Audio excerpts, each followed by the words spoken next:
What's up, everybody? Welcome to another episode live in studio. I'm Scott Leese. This is Mike Lindstrom, and we are the co-hosts of What's Your Story podcast, delivering you the real stories about real people from all around the world who are making big impact and big changes to themselves. Man, I love this angle, by the way. Yeah. This is a great angle. People are used to seeing us in different spots here. Well, yeah, I have to actually fly here to make that work. Now we have a good angle. We got the good background here and everything like that. So good. We've had a number of new episodes come out since the last time you and I had a chat. We spoke with Ian. Ian Lopayton was off the charts. Yep, Ian is a man in founder himself. of Spiritual Gangster. If you haven't heard of that brand, go check them out.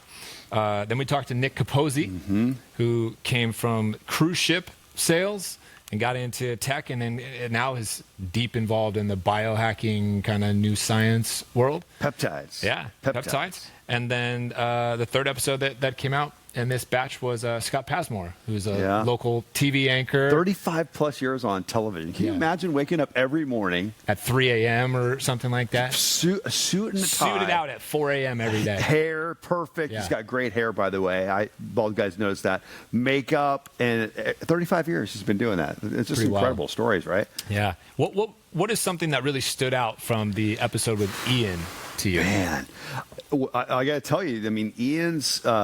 When Ian came on, if you remember, he had not done a lot of media at that point for a period of time. He's been kind of out of the limelight. I think he actually told us this was his first podcast, at least first podcast in the new era. In a new era. In the new era, because he's got a book coming out. And he sitting on that couch, there was no prep. We never give questions in advance. You know that. Yeah. Everyone knows that.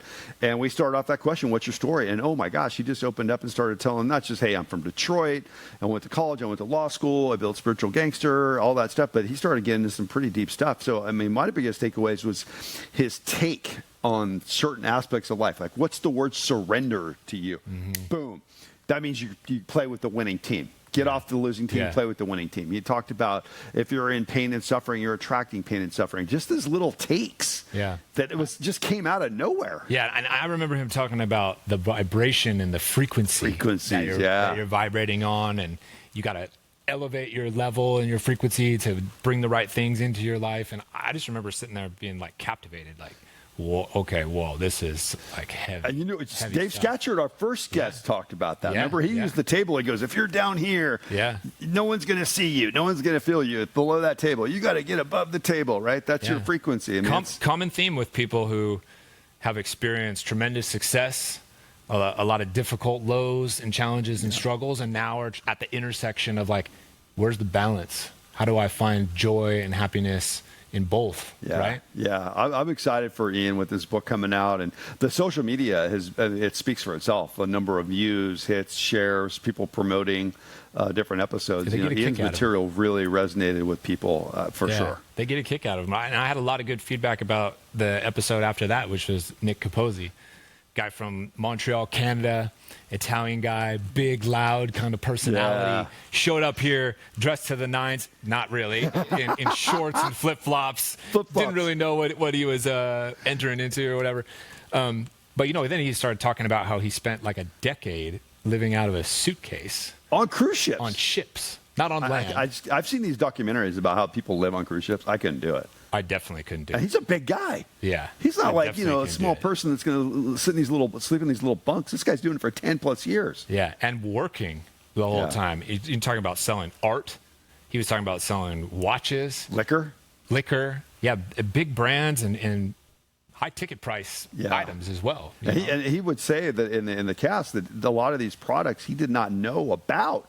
So he's not only learning about the products that he's selling on the fly, on the cruise, but learning the scripts. I thought that was really fascinating. He said, hey, I think it was in one of our Instagram posts, we're just a bunch of little kids huddled around trying to figure out what worked. What questions did you ask? What was the script? What syntax did you use? And they're handing these scripts off to each other on these various cruise ports to try to see what worked. I mean, very collaborative, actually. And they worked. And it's kind of old school, but stuff works. Yeah, super collaborative. process. You know, my favorite line, he talked about, hey, I've sold everybody from around the world, but I haven't figured out how to sell to Nancy from Nebraska. Nancy from Nebraska. Nancy from Nebraska. I mean, this is a guy from Quebec or Toronto. He's talking about the way of the world, Canadian, and then being abroad and having to identify people from Dubai and people from different countries. And people say, hey, I've figured all these people out, but I haven't figured out Nancy from Nebraska. Yeah. That's so cool. And then we came full circle into the whole biohacking world, and one of the lines that I was really struck by and a lot of people commented on was his talk about peptides. Yeah.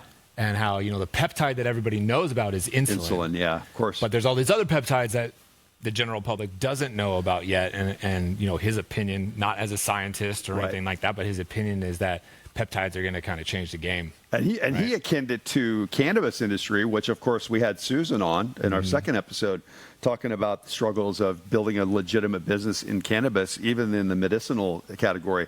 That's where that cannabis was 20 years ago, is what he akins peptides and everything that's happening in the biohacking world now, because now people are finally becoming educated. So I was kind of happy that people responded, even when we put a little tease on there, like, do you know what peptides are? Question mark.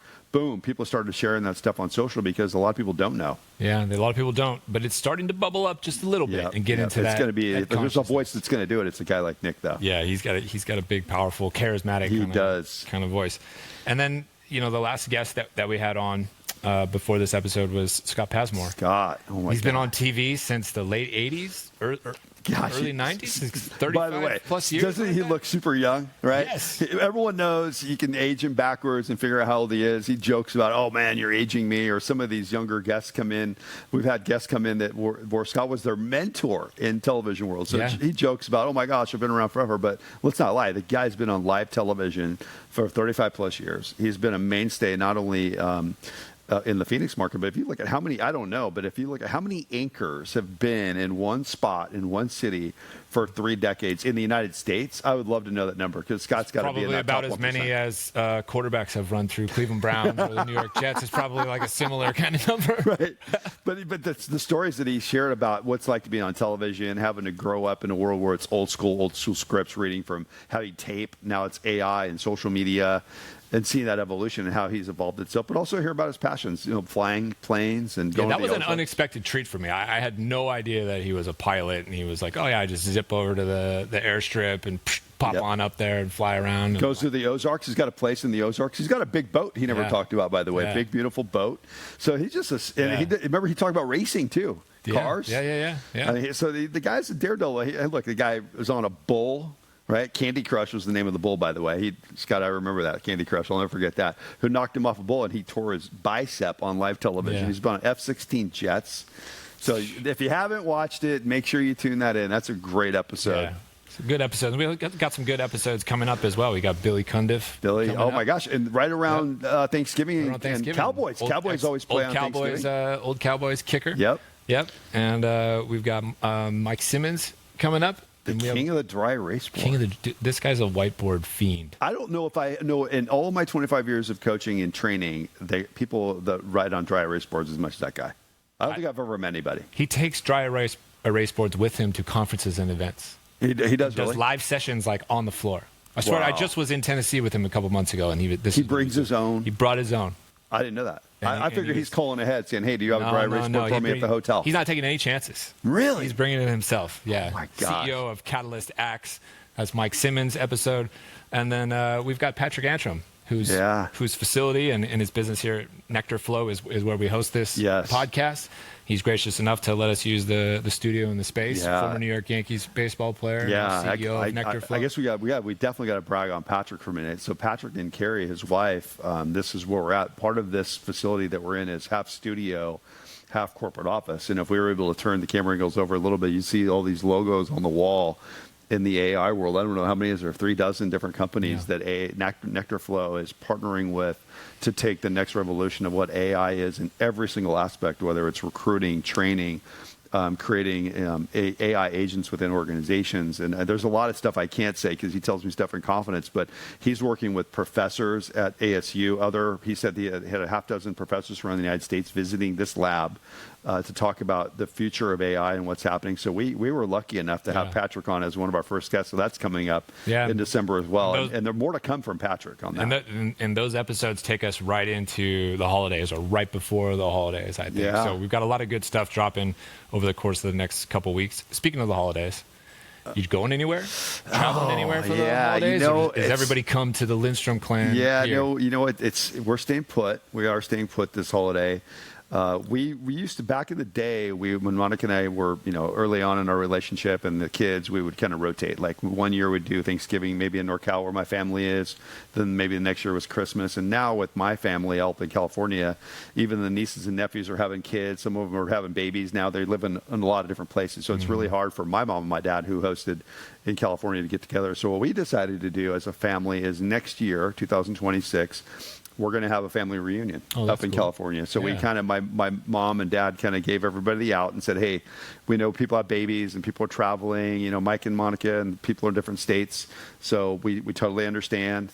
In fact, Thanksgiving, I think this is the first Thanksgiving and maybe even Christmas that my parents are not hosting in that home. They're actually going to my brother's house in Sacramento, California. And I don't think that's ever happened in my brother's married lifetime. Wow. So it's a little bit of a transition, as you have kids and they get older. So we're going to stay put. What about you? I'm gone. I am home about 5 days between now and the end of the year. That's it? So I'm literally home 5 days in the next 6 weeks. And this is you're on the road with me right now. I'm on the road right now. That. I've got to go to Dallas multiple times. I've got to go to Las Vegas. I'm going to Chico. I'm going to San Francisco. I'm going to Monterey. I'm all over the place. It's more than I want to be traveling, to be honest with you. All right. What about New Year's? I will be in Austin as of right now. What do you do for New Year's? You a New Year's guy? I historically am a New Year's guy. Uh-huh. Yeah. Okay. I don't know what I'm doing this year. Like historically, as in you go out and get dressed up, you stay home? I would rather go out and do something. Yeah. I don't necessarily want to go downtown and go nuts or anything like that, but I like going to whoever's having a party or whatever. I got no problem, putting on an outfit, dressing up a little bit, something fun. Yeah, but we'll see this year. All bets are off. I used to be such a New Year's person. What's your favorite New Year's Eve memory of all time? So many. I mean, I'm being serious, man. Because of marriage and kids, Monica and I would love to just hang at home, play like board games with the kids, have a dinner.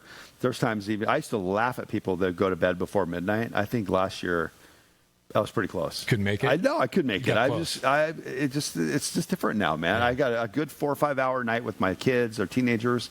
Monica and I had a great night together the day before. I mean, so it just doesn't have the same kind of meaning. And a lot of my really, really good friends are not in this part where I live. They're in California or other parts of the world. So it would be kind of cool one day to kind of reassemble. But to answer your question, I remember when I lived during .com days, I lived in San Francisco. I was ensnared in that whole thing when I met you.